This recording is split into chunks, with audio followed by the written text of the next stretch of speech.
S, வீடு, schools, hotels, store room இங்கெல்லாம் partition wall கட்டணும்னாலும் இப்போ பில்டிங் ஓனர்ஸோட first choice Renocon Rapid Wall Panels.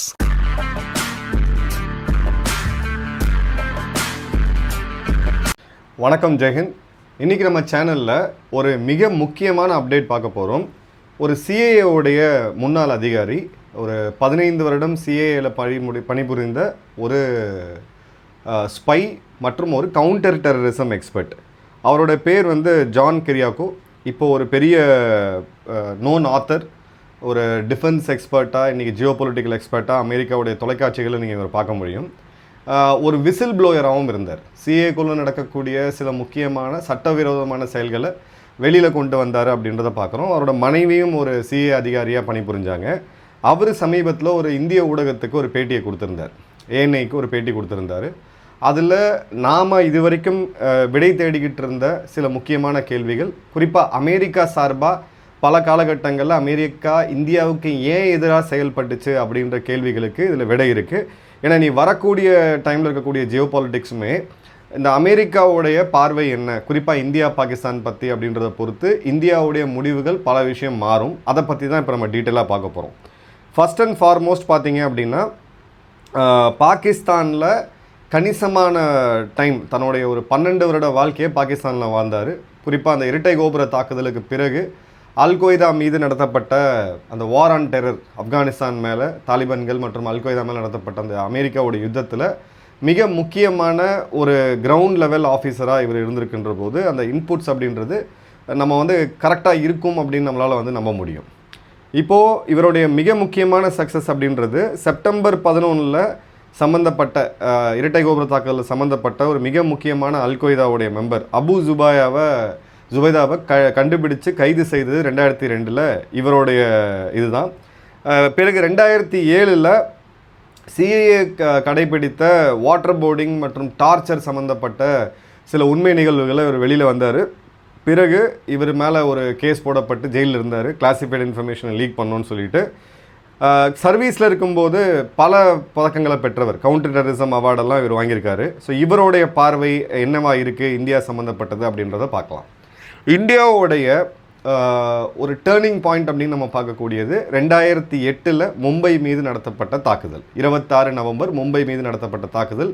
நம்மளுடைய வர்த்தக தலைநகரம் கிட்டத்தட்ட 3 நாட்கள் செயலிழந்து போய் அந்த நகரமே மண்டியிட வச்சு கிட்டத்தட்ட 162க்கும் அதிகமான மக்கள் கொல்லப்பட்டது.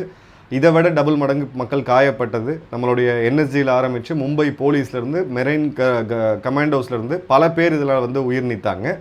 அந்த சமயத்தில் இந்தியாவுடைய பாலிசி அப்படின்னு அமெரிக்கா பார்த்தது என்னென்னா, இந்தியா ஒரு ரெஸ்பான்சிபிள் நாடு, ஸ்ட்ராட்டஜிக் பேஷன்ஸ், ஒரு கேந்திர முக்கியத்துவம் வாய்ந்த ஒரு பொறுமையை இந்தியா கடைபிடிக்குது.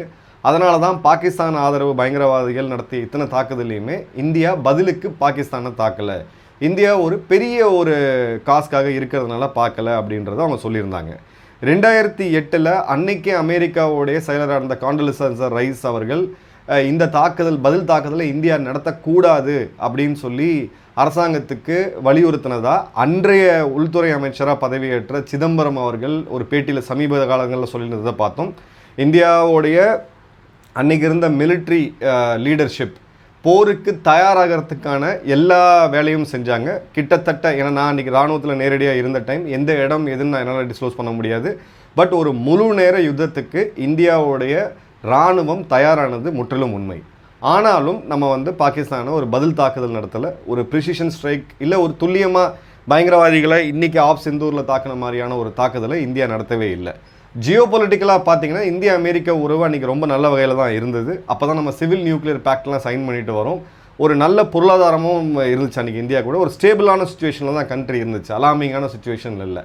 அதை மீறியும் நம்ம அரசாங்கம் ஏன் தாக்குதல் நடத்தலை அப்படின்ற பல கேள்விகளுக்கு அரசியல் ரீதியான விமர்சனங்கள் இருக்குது.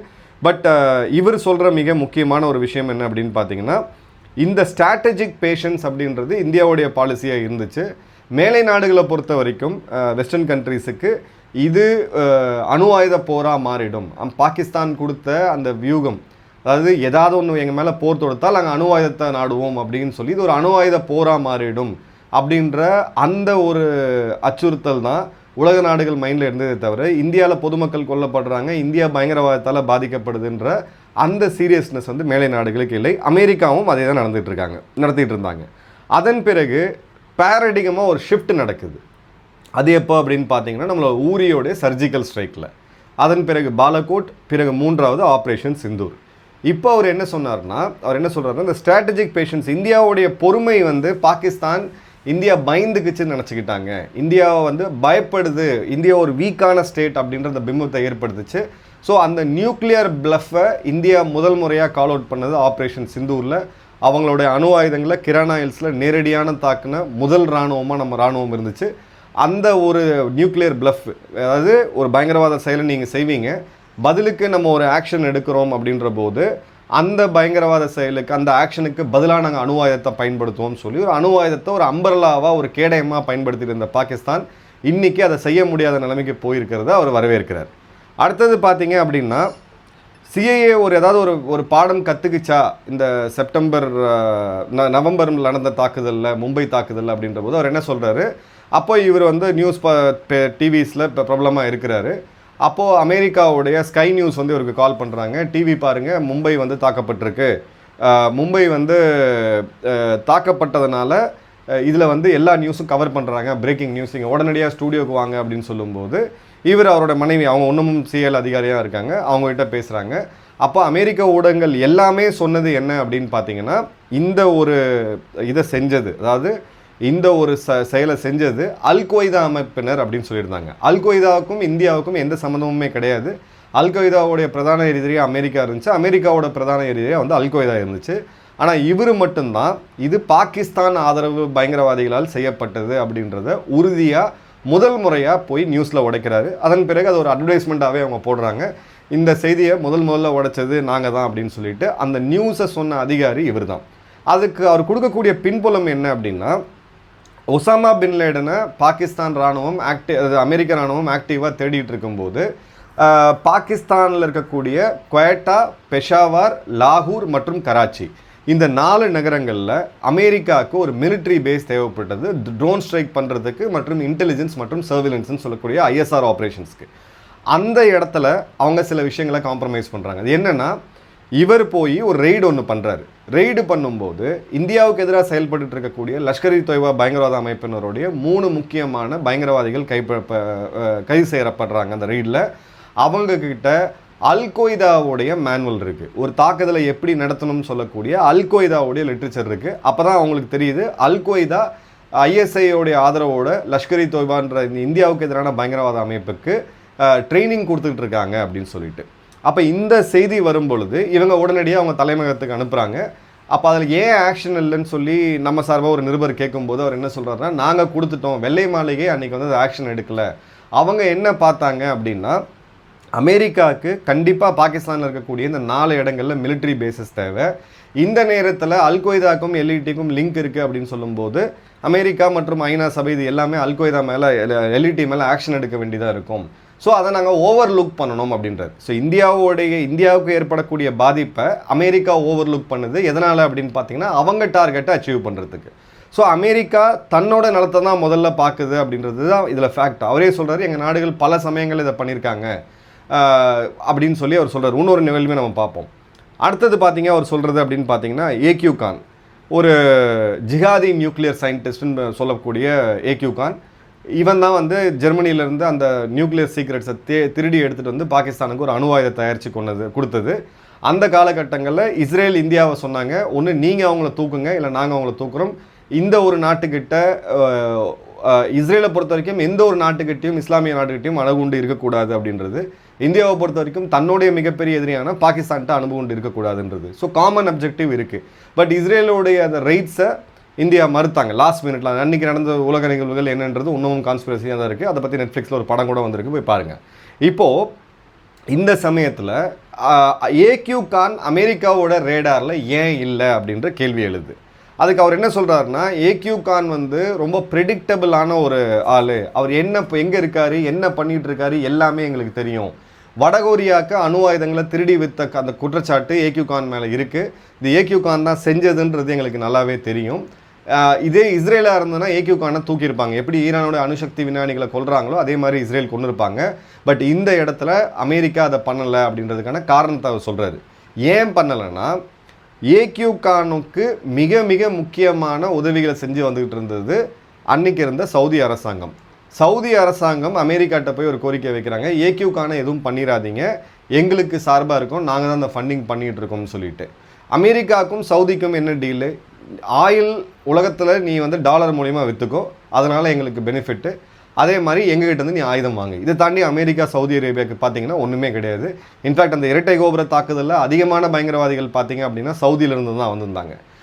ஆனால் அமெரிக்கா அந்த இடத்துல இன்னொரு காம்ப்ரமைஸை பண்ணுறாங்க. தங்களுக்கு வேண்டிய பணம் வரணும், டாலரில் ட்ரேட் ஆகணும், அதே மாதிரி சவுதி அரேபியா கோடிக்கணக்கான பில்லியன் டாலர் ஆயுதங்களை அமெரிக்காட்டேருந்து வாங்கணும். உலகத்திலே மிகப்பெரிய இறக்குமதியாளர் ஆயுத சந்தையில் அப்படின்னு பார்த்தீங்கன்னா சவுதி அரேபியா தான். அதுக்காக அவங்க ஏக்யூ கானை விட்டுடுறாங்க. இதை சொல்கிறதும் சிஏஓடைய அதிகாரி தான். அவங்க இப்போ இன்ஃபேக்ட் நீங்கள் இவங்களுடைய இது என்னென்னு பார்த்தீங்கன்னா ஏக்யூ கான் சவுதியோடைய ரிலேஷனில் நல்லா நம்ம கவனித்தோம் அப்படின்னு பார்த்தீங்கன்னா அந்த காலகட்டங்களில் ஒரு சவுதி அரேபியாவுடைய ஒரு மன்னர் ஃபைசல் அவருடைய பேரில் ஃபைசலாபாத்னு சொல்லி பாகிஸ்தானில் ஒரு ஊருக்கே பேர் வச்சாங்க. சம்மந்தமே இல்லாத ஒரு அரபு நாட்டு மன்னரோடைய பேரை தங்கள் நாட்டுக்கு வைக்கக்கூடிய அந்த வேலையை இந்த ஈனப்பிறவிகள் மட்டும்தான் செய்ய முடியுன்றதுக்கு ஒரு பெஸ்ட் எக்ஸாம்பிள். அதன் பிறகு ஏக்யூ கானுடைய இது வருது. பிறகு பர்வேஷ் முஷரஃப் ஆட்சியில் ஏக்யூ கானை வந்து அந்த சார்ஜஸ்லாம் க்ளோஸ் பண்ணி ரிலீஸ் பண்ணுறாங்க. அடுத்தது மிக முக்கியமானது இந்தியா பாகிஸ்தானுடைய இந்த இடத்துல இருக்கக்கூடிய யுத்தம். இந்த யுத்தத்தில் அவர் மீண்டும் சொல்கிறது என்னென்னா 1947, 62, 71, 99, 2025 ஆஃப் சிந்தூர், இந்த 5 யுத்தங்களில் பார்த்தோம்னா ஒரு விஷயம் ரொம்ப தெளிவானது. பாகிஸ்தான் எத்தனை ஜென்மம் எடுத்தாலும், எத்தனை செக்யூரிட்டி பேக் போட்டாலும், எத்தனை நாட்டோடைய ஆயுதங்களை வாங்கி குவிச்சாலும் இந்தியாவை நேரடியாக வெற்றி கொள்ள முடியவே முடியாது அப்படின்றத ஆணித்தரமாக சொல்கிறார். சிஏஓடைய டாக்டரின்லேயே இதில் இருக்குது. நியூக்ளியர் வார் அப்படின்றது நம்ம பார்க்கவே இல்லை உலகத்தில். ஒரே ஒரு இடத்துல மட்டும்தான் நம்ம நியூக்ளியர் வாரை பார்த்தோம். அப்பவும் பார்த்தீங்கன்னா அமெரிக்காட்ட மட்டும்தான் அந்த அணு ஆயுதம் அப்படின்றது இருந்துச்சு.